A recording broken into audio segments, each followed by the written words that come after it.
another perspective as well. Because, like I said in the beginning of this program, this is not a debate. These are some fine points, some rational arguments that all our members here or speakers need to put. I need to take another perspective. Here we have retired Colonel Virendra Tewatia. He is New Jersey based, was born in Meerut, Uttar Pradesh, grew up in doing farming, always fond of field service. He spent over a decade in Kashmir, including a tenure in high altitude at the time of peak insurgency in the state. He commanded his own battalion and he took premature retirement to join his family in the US back in 1998. So I would like to invite Mr. Tewatia. Sir, अभी तक आपने देखा, आपने argument जो सुने वो सारे against the bill the, and they were for the farmer the. What do you think about this farm bill, and what do you think, what are the way forward for the farmers who are on the road during these challenging times? Irfan, thank you very much. पहली बात तो सभी सदस्यों को नमस्कार। मैं आपको थोड़ा सा बता दूं कि मैं 11 साल की उम्र में पहली बार मैंने हल चलाया था। Sir, just before, I'm sorry, I'm interrupting you. Please check the time because we have already exceeded our the limit. So we need to keep as short as possible. And then, please go ahead. I'll be right to the point. और मैंने जो पहला किसान आंदोलन हुआ था, जिसको मैं एक मॉडल किसान आंदोलन मानता हूं या मॉडल एनी आंदोलन मानता हूं, वो हुआ था मेरठ में चौधरी महेंद्र सिंह टिकैत की अध्यक्षता में। और आई थिंक 78 या 80 के आसपास की बात है, मुझे ध्यान नहीं है एग्जैक्ट डेट। और हमने भी अपने गांव से लड्डू वड्डू बनवा के भिजवाए थे। वहां पर मेरठ में ढाबे सब बंद हो गए थे, but was very well disciplined organisation and very well disciplined आंदोलन। तो पहली बात तो मैं टिकैत साहब यहाँ पे बैठे हैं और मैं इनसे गुजारिश करूंगा कि जो आंदोलन है उसको चलाएं, लेकिन उससे आम पब्लिक को असुविधा ना हो। जैसा कि मेरठ में आंदोलन चलाया था वैसा ही आंदोलन चलाएं और खूब बड़े जोर शोर से चलाएं और अपनी बात मनवाएं या जो भी करें वो करें। दूसरी बात, जो मैं जस्टिस काटजू साहब का धन्यवाद देना चाहूंगा कि उन्होंने एक बहुत ही अच्छा सुझाव दिया कि एक सॉल्यूशन का ढूंढने की बात करनी चाहिए। कन्फ्रंटेशन की जो राजनीति है या कन्फ्रंटेशन का जो रास्ता है उससे हम कहीं पे नहीं पहुंचेंगे। तो thank you sir for your suggestion which I really appreciate. और बहुत सारे लोग यहाँ पे बैठे हैं, मुझे नहीं पता कि इनमें से कितने लोगों ने एक्चुअल में गांव में हल चलाया है या न्यार काटा है या छोल करी है, अगोले काटे हैं, मुझे नहीं पता। लेकिन मैं सिर्फ एक बात बताना चाहता हूं कि बिना तपे कुंदन कनक काया नहीं होती और अपने से बढ़कर जग में कोई माया नहीं होती। अरे राह में चलने वाले राही के पैर ही जानते हैं ये तो कि बादलों की छांव से छाया नहीं होती। तो बहुत सारे यहाँ पे न्यूज आए हैं, पंजाब के और बिहार के किसानों की तुलना की गई है जो कि बिल्कुल अनफेयर है। स्थिति पंजाब में टोटली डिफरेंट है। पंजाब के बहुत सारे लोग कनाडा में रहते हैं, यूएसए में रहते हैं, ऑस्ट्रेलिया में रहते हैं, जहां से बहुत सारा विदेशी पैसा गांव के लोगों के पास में जाता है, जहां पे लागत लगाने के लिए पैसा पंजाब में मिलता है, जो बिहार में इतने लोग नहीं है। बिहार के पंजाब के बहुत सारे लोग सेना में, हमारे सेना के सैनिक भी उनको बहुत सारे देते हैं। Colonel Saab, I'm going to take exactly 2-3 minutes more. Okay. No, I have a question. I think we want to know your views because when I talked to you मेरे व्यूज बता रहा हूँ मैं पॉइंट है मेरा 1967 में टिकैत साहब ने बताया था, एमएसपी की बात हुई थी, चौधरी चरण सिंह साहब की संविध सरकार बनी थी उत्तर प्रदेश में पहली बार, नॉन कांग्रेस गवर्नमेंट थी। यहाँ पर चौधरी चरण, उस टाइम पे गन्ने का रेट था 4 रुपए प्रति क्विंटल और चौधरी साहब ने बताया था कि 8 पुली में एक कुंडी भरती है और एक कुंडी में 6 धड़ी गुड़ निकलता है और उसकी कीमत के हिसाब से, जिस हिसाब से गुड़ बिकता था उसके हिसाब से गन्ने का भाव 17 रुपए क्विंटल होना चाहिए था। तब एमएसपी गन्ने की 17 रुपए क्विंटल रखी गई थी। 1967-68 की बात है ये। और उस साल में पहली बार हमारे गांव में ट्रैक्टर आया था। तो किसान की जो एमएसपी की बात करें, ठीक है सर, 76 रुपए क्विंटल की भी बात बताता हूं। पीबी 68 एक बीज आया था उस जमाने में, जो कि उसकी जो उपज थी वो काफी ज्यादा थी, लेकिन वो लाल रंग का बीज होता था। मैं खुद, मेरे को 2 बीघे के लिए बीज मिला था, मैंने उसको बोया, 20 मन गेहूं निकला मेरे को 2 बीघे में, जो कि उस जमाने के हिसाब की उससे बहुत ज्यादा था। और जब मैं उस बीज को बेचने गया मंडी में, हमारी मंडी जिसको हमारे किसान लोग कहते हैं कि भाई मंडी हटनी नहीं चाहिए, और जो साइलों में हापुड़ के अंदर में जब उसको बेचने के लिए गया 76 रुपए कुंटल का मेरे को मंडी में भाव दिया, 55 रुपए कुंटल, बोले कि 55 रुपए कुंटल तुम्हारा गेहूं हम खरीदेंगे, क्योंकि जब खेत में जब गेहूं निकालते हैं तो बारिश होगी, तो बोले तुम्हारा गेहूं बारिश में भीग गया है, जबकि वो गेहूं बारिश में भीगा नहीं था। मेरा भाई 7 दिन वहां पे गेहूं लेके पड़ा रहा, 20 मन गेहूं हापुड़ के अंदर, लेकिन मंडी वालों ने गेहूं नहीं बेचा। सारे मार्केटिंग इंस्पेक्टर उनसे मिले हुए थे, मंडी के आड़ती सब मिले हुए थे, और वहां पे जो रईस किसान होते हैं, बड़े किसान होते हैं, उनका काम हो जाता है। जो छोटा किसान होता है उसका काम होना बहुत मुश्किल होता है। तो मेरा मानना ये है कि एमएसपी होना बहुत जरूरी है। किसानों की मांग बिल्कुल जायज है, राइटिंग में गवर्नमेंट को लिख के देना चाहिए कि एमएसपी होना चाहिए। चलिए, ये बाहर मुझे बेचने लगता है की ये सुविधा होनी चाहिए, बाहर बेचने की सुविधा होनी चाहिए तो गवर्नमेंट मुझे को। लगता है कर्नल साहब भी सपोर्ट में है कि नहीं किसानों को एमएसपी मिलनी नहीं, चाहिए। और मैं सॉल्यूशन की बात बता रहा हूँ, जी जो जायज बात है उसकी बात कर रहे हैं हम। मैंने मऊ जी में खुद मैं एक्सरसाइज कर रहा था मऊ के अंदर, मैं I was posted infantry school Mau, वहां पे किसान अपनी मटर भर रहा था उसमें ट्रैक्टर ट्रॉली में। मैंने तो पूछ लिया, भैया तेरा मटर किस भाव में बिकता है? आड़ती उसका मटर 1 रुपए किलो लेता था, मार्केट में रिटेल में प्राइस 4 रुपए किलो था। कि मतलब जो आदमी मटर की फसल 60 दिन में तैयार होती है, ठीक है, साहब मेरे से एग्री करेंगे। और I think Colonel Saab, I think we are missing a point here. So point all these मैं पॉइंट ये लेके आ informational रहा हूँ इरफान, कि जो एमएसपी है वो होना जरूरी है। बाहर किसान को अपनी सुविधा होनी चाहिए, अपना माल कहीं पे भी बेचने की, जी कहीं थैंक पे यू बेचने की सुविधा होनी चाहिए। जी थैंक यू कॉरपोरेशन कोई भी खरीदे, मंडी वाले खरीदे या बाहर वाले खरीदे, it doesn't make a difference.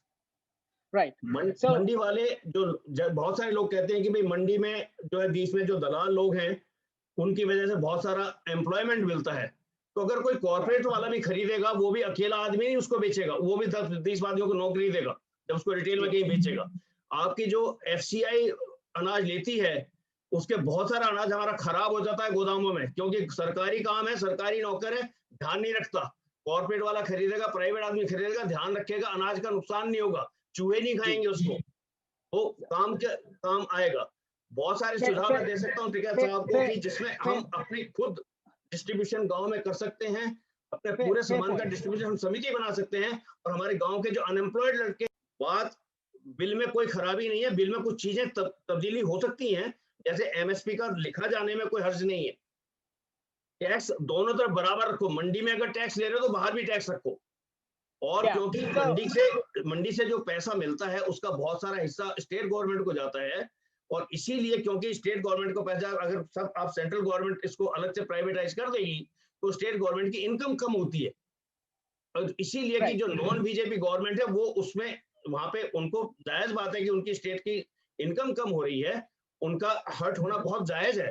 तो ये चीजें बराबर होनी चाहिए, लेकिन बिल को ये कहें कि बिल को वापिस ही लेना है, ये डिमांड बिल्कुल नाजायज है। राइट गवर्नमेंट इस तरीके से बिल को I'll वापस नहीं ले सकती। I will interrupt here, Mr. Tewatia. All are very fine point. I understand you agree with some amendment in the bill. Within current form, this bill is not of much use, but government is very adamant, and they need to talk to the farmers. So with that, I think we have some speakers with different perspective, and we need to take all these perspective under consideration. We are sitting here. I'm trying to see. Yeah, I'm going to record. That's a good Ruth point. is here. Yeah. Mhm. Oh, you have to record, Irfan? I can. Okay. So let me know when you want me to record. Yeah, you can start recording. All right.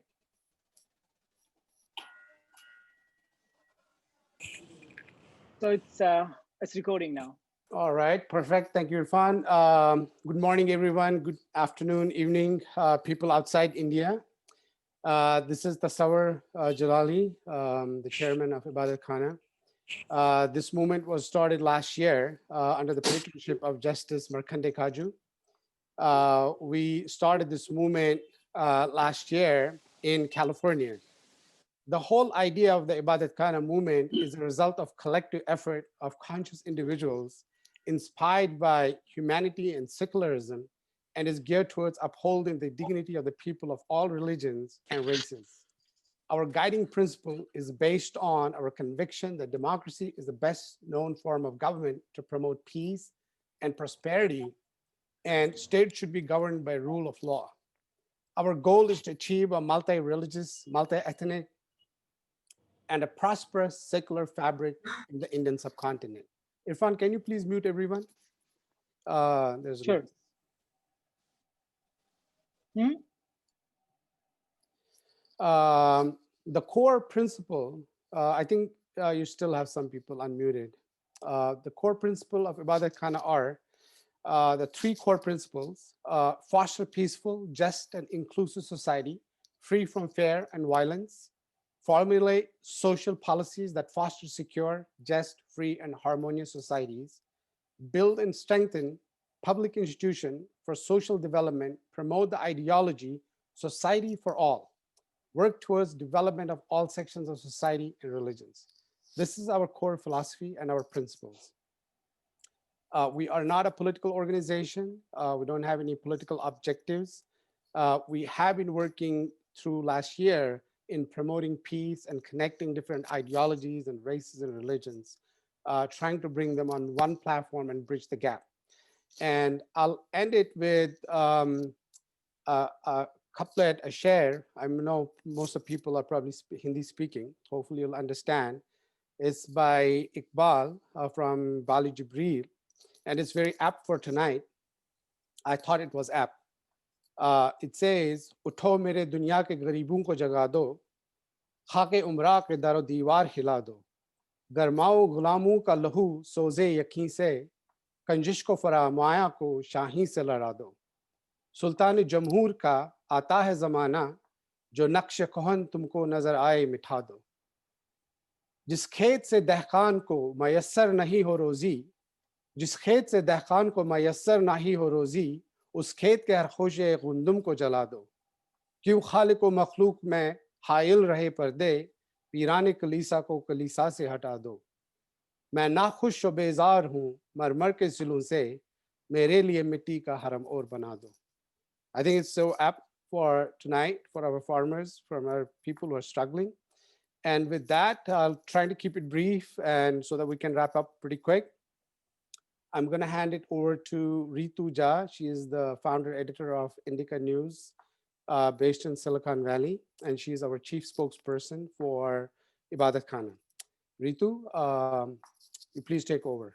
Thank you. Thank you. So let me start. The slogan, "No farmer, no food," has hit not just the farmers in India, but the people residing 10,000 miles away in the US as well. Welcome to Ibadat Khana. Good morning and good evening to our members, guest speakers, attendees who believe in a cause. Today's topic is Farm Bill and Farmers a Perspective. It has brought us together again to the open dialogue where eminent speakers today are welcome to share their thoughts, concerns, views, and solutions on how the Indian government should resolve the ongoing farmers' agitation that has gained not just the national attention but international as well. Many have made fun of the farmers' agitation we know lately over pizza and all, but many in support join them at home and from the US. Even today, thousands of supporters rallied in trucks, cars, bikes, and tractors in California and the other US states, showing solidarity towards farmers. I call it the modern day agitation of the 21st century. The government says the new laws are much needed and overdue.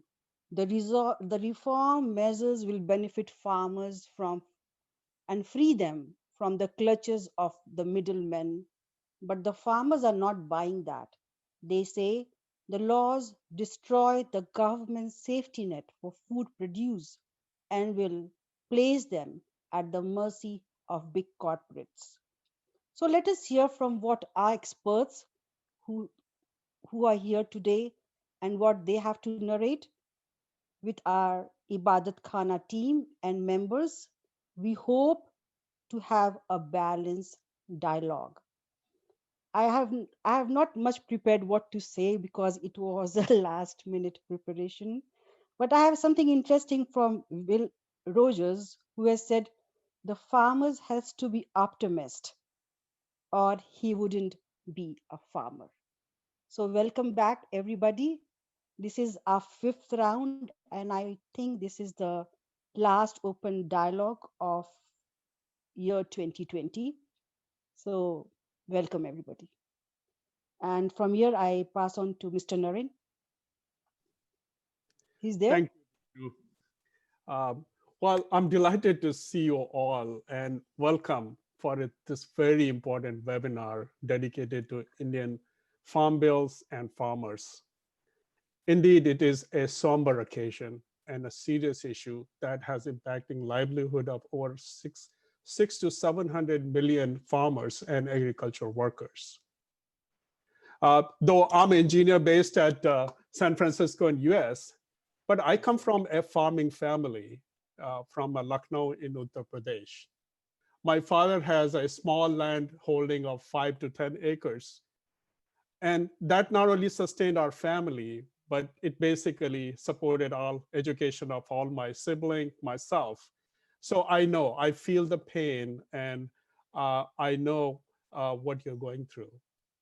And I'm really excited as well as humbled to see my farmers' brothers and sisters rising and rallying against the farm bill and the sacrifices they are making. And I join you in paying homage to many farmer brothers and sisters who have lost their lives during this agitation and braving the cold of the Delhi winter and standing to this farm bill. So I'm really inspired and encouraged by the solidarity of our farmers and everybody, not only in India, throughout the world. So it's really amazing to see this.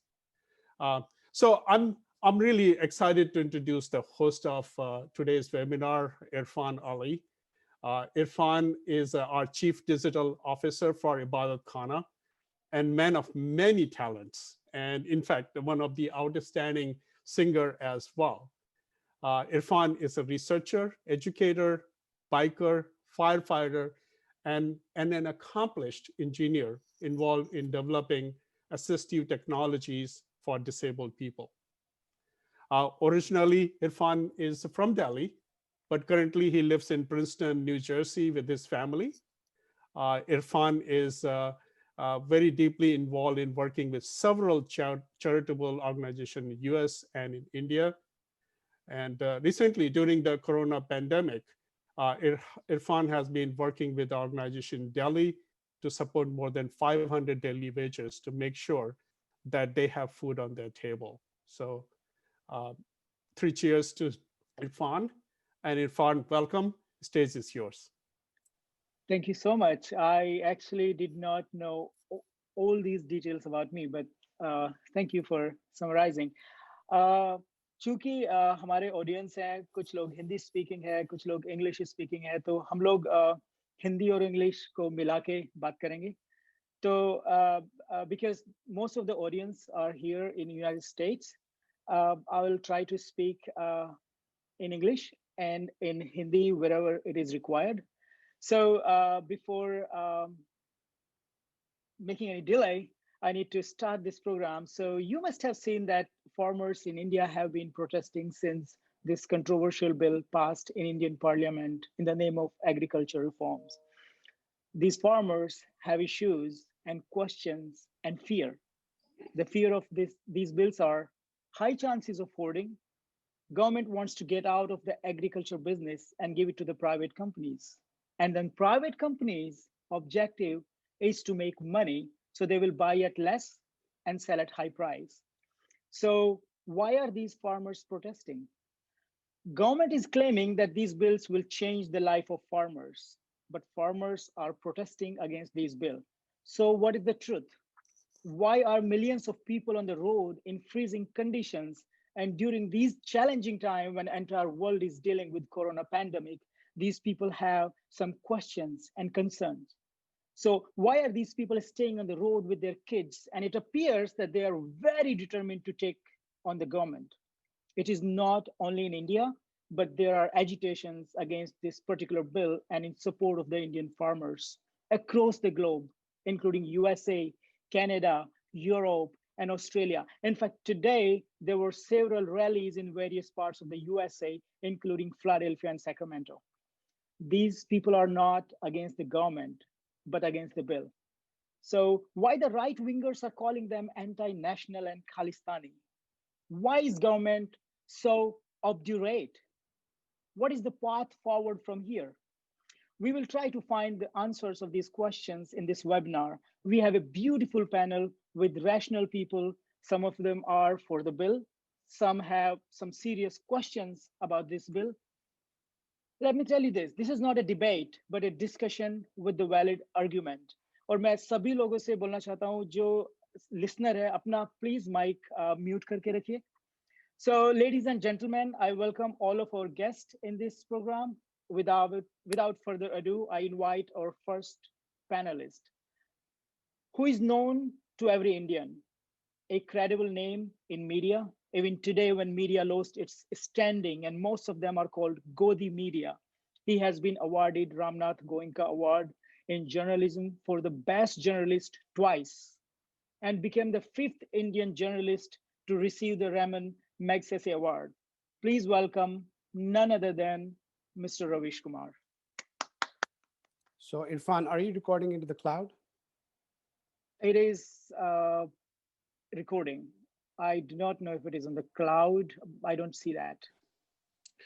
Irfan भाई, justice काजू साहब के page पर live नहीं जा रहा है ये. Yes, we had some problems, so we will post the video there. Okay. Ravish bhai, are you there? हाँ, मैं हूँ. मेरी आवाज जा रही है? आपकी आवाज बिल्कुल अच्छे से आ रही है. हाँ. बहुत शुक्रिया इरफान आपका और इबादत खाना आंदोलन का, जो अलग-अलग फिल्म और सोच के लोगों को एक मीटिंग पॉइंट पर लाने की कोशिश कर रहे हैं. किसान बिल के कॉन्टेक्स्ट में मैं कुछ बातें ब्रीफली रखूंगा ताकि औरों को भी वक्त मिले. आदतन ज्यादा बोल जाता हूँ. 20th मई 2020 एग्जैक्टली यही डेट है. टाइम्स ऑफ इंडिया में नीति आयोग के सीईओ अमिताभ कांत एक आर्टिकल लिखते हैं.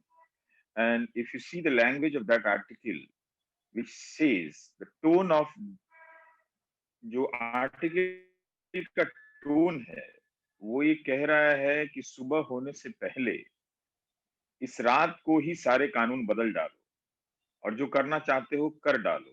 इतना एग्रेसिव टोन में वो एक रिफॉर्म के कवर में नियोलिबरल्स बातें लिखी गई हैं. और 5 जून को ऑर्डिनेंस के जरिए ये 3 लॉ ले आए जाते हैं जब देश में लॉकडाउन है. और उसके इंफॉर्मेशन का डिसमिनेशन अगर आप मीडिया के लैंडस्केप में देखेंगे तो बहुत मिनिमम है.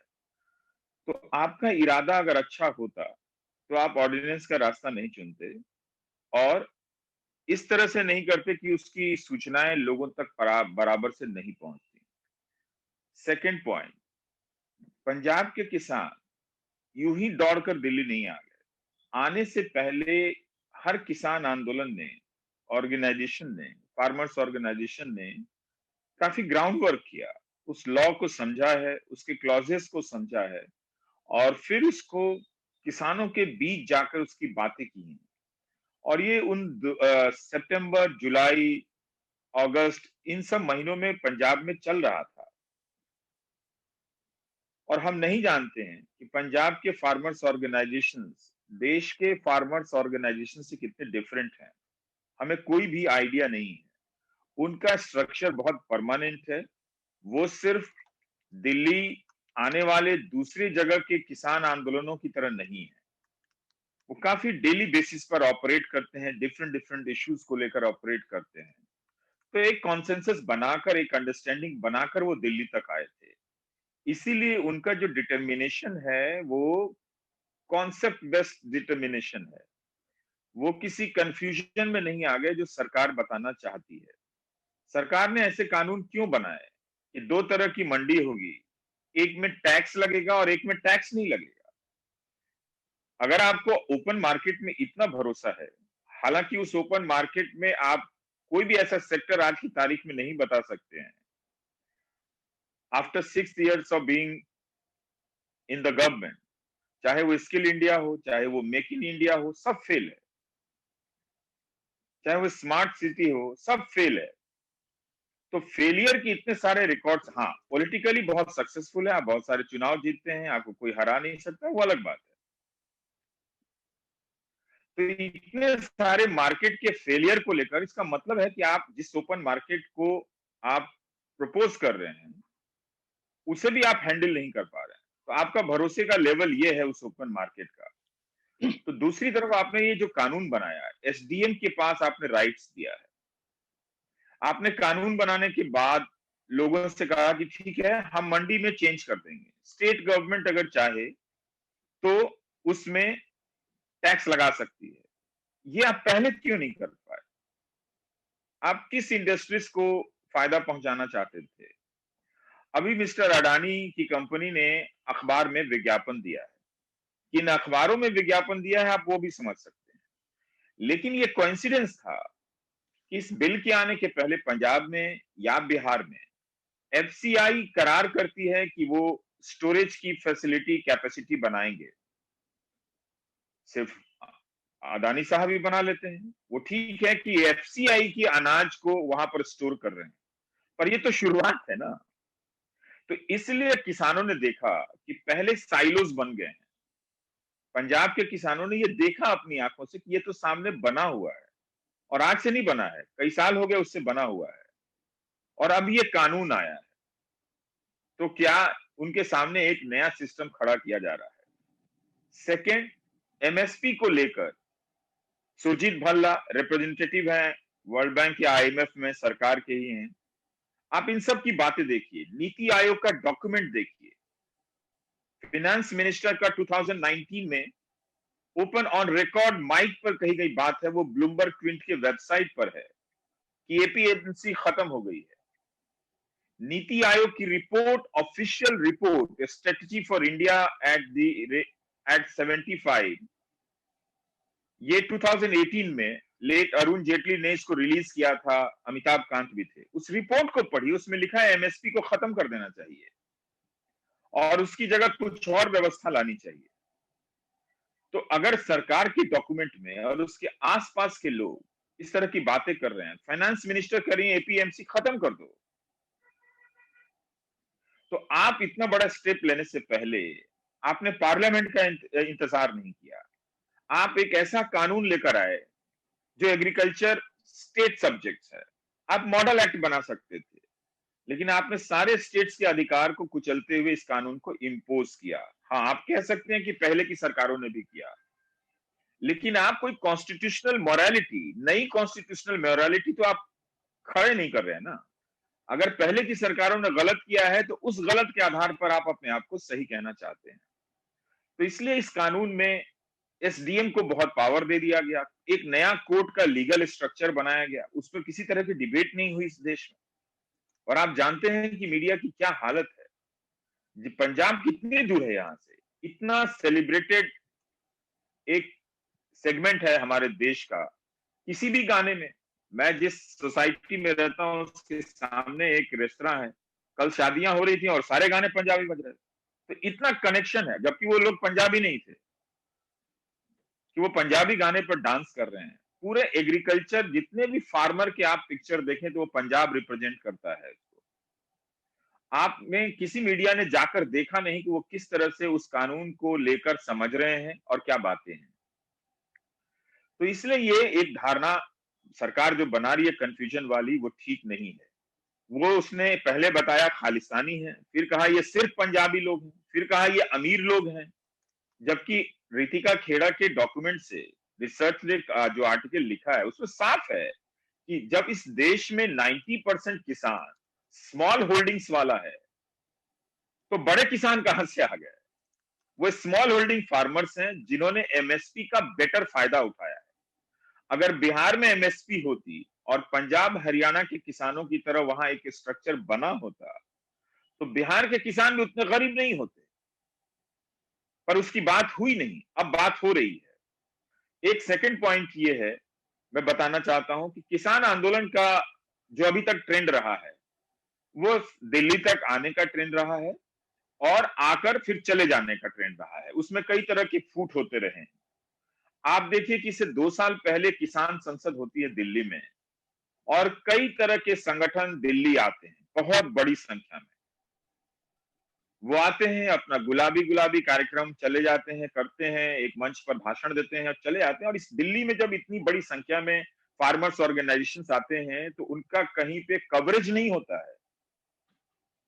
एक किसान चैनल है इस देश में जो जनता के पैसे से चलता है, फार्मर्स न्यूज चैनल, मोदी सरकार ने ही इसका बनाया। उसमें किसानों का प्रोटेस्ट कवर नहीं होता है। तो गवर्नमेंट का इंटेंशन किसी भी डेमोक्रेटिक प्रोसेस में नहीं है। अब वो कर रही है कि हाँ, ये अगर ये 10,000 किसान हैं तो इस संख्या को लेसर बताने के लिए वो बड़े बड़े किसान सम्मेलन कर रही है। मैसिव लेवल पे उसका कैंपेन चल रहा है जो कोई किसान आंदोलन मैच नहीं कर सकता है उसको। थैंकफुली उन्होंने अपना एक अखबार निकाला है, ट्रॉली टाइम्स। पर आप देखिए कि अभी तक जितने भी किसान आंदोलन का हिस्ट्री है वो टूटने की हिस्ट्री है। और इसीलिए पहले दिन से इस कॉन्फिडेंस में काम किया गया, बातचीत के अलावा, कि ये तोड़ दिया जाएगा और ये टूट जाएगा और ये होता भी है और ये होगा भी। तो ये जो लड़ाई है अब ये 3 बिल की नहीं है। सरकार ने अपना रास्ता चुन लिया है कि हम कानून को वापस नहीं लेंगे। तो ये डेड एंड पे पहुंच गया है। क्या इसका फेट शाहीन बाग की तरह होगा जिसके हटाने या चलते रहने को लेकर सुप्रीम कोर्ट में थका देने वाली बहस होती रहेगी, या वाकई अब किसान वापस टेबल पर जाएंगे? मुझे नहीं लगता कि सरकार जाएगी। हाँ, इस आंदोलन में जरूर शाहीन बाग का असर है। ये डिटर्मिनेशन दिया शाहीन बाग ने कि हाँ, रुककर हर आंदोलन को दिल्ली तक आना और लेकर चले जाना और उसको मीनिंगलेस बनाना अब नहीं हो सकता है। किसान फार्मर्स लीडर जो हैं वो अपनी आइडेंटिटी और रेलेवेंस की ये लास्ट लड़ाई लड़ रहे हैं। कोई भी किसान आंदोलन का जुड़ा हुआ इसमें अगर है, अगर वो सुन रहा है, उन्हें ये ठीक ठीक समझना चाहिए कि इस देश की राजनीति से किसान वर्ड का वैल्यू खत्म हो गया है और इसे खत्म करने में सबसे बड़ी भूमिका उन्हीं की रही है, क्योंकि वो सरकार के कमरे में बैठकर उसे मालिक हुजूर बना देते हैं और आपस में बंटकर टूट फूट कर चले आते हैं। एक चिट्ठी चाहिए होती है उन्हें, फेस सेविंग चिट्ठी, जिसे बाहर जाकर बता सके कि हाँ हाँ ये बातें हो गई, और ग्राउंड पर कुछ भी नहीं होता है। तो ये लड़ाई हिंदुस्तान में आगे की लड़ाई के लिए फार्मर्स ऑर्गेनाइजेशन बचेंगे, उनका रेलेवेंस बचेगा, फार्मर्स नाम का कोई पॉलिटिकल वेटेज रहेगा पॉलिटिक्स में, डेमोक्रेसी में, उसकी भी है। इसीलिए देखिए कि आप कितने कॉन्फिडेंस से प्रधानमंत्री मध्य प्रदेश चले जाते हैं जहां किसान कुछ और डिमांड कर रहा है लेकिन उसके भेजने लगते हैं। ये उनका बहुत सक्सेसफुल अच्छा सिस्टम है। वो पैसा भेज देते हैं ऑनेस्टली। इसलिए वो सारे कंप्लेन, सारे इश्यूज को क्रश करते वो पैसा भेज देते हैं और जो अभी प्रोटेस्ट कर रहे हैं उनके अकाउंट में भी पैसा जाएगा और वो भी वोट देंगे वापस इन्हीं को। इसमें कंफ्यूजन नहीं होना चाहिए। तो ये बात, इसी के कॉन्फिडेंस पे इस सारे इश्यू को खत्म किया जा रहा है। लेकिन पंजाब के किसान जो समझ कर आए हैं कि ये लॉ, ये बिल हमारे फेवर में नहीं है, वो अब अपने वजूद की ज्यादा बड़ी लड़ाई में फंस गए हैं और उन्हें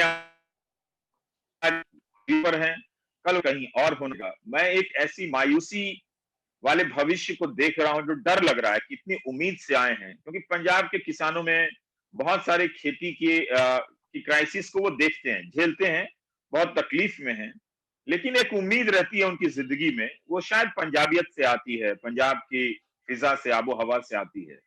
मुझे इस बात की चिंता है कि कहीं उन्हें मायूसी ना घेर ले, वो उदास और निराश ना हो जाएं कि वो दिल्ली तक आए और उनकी बात ना सुनी गई, उन पर तरह तरह के तोहमत लगाए गए।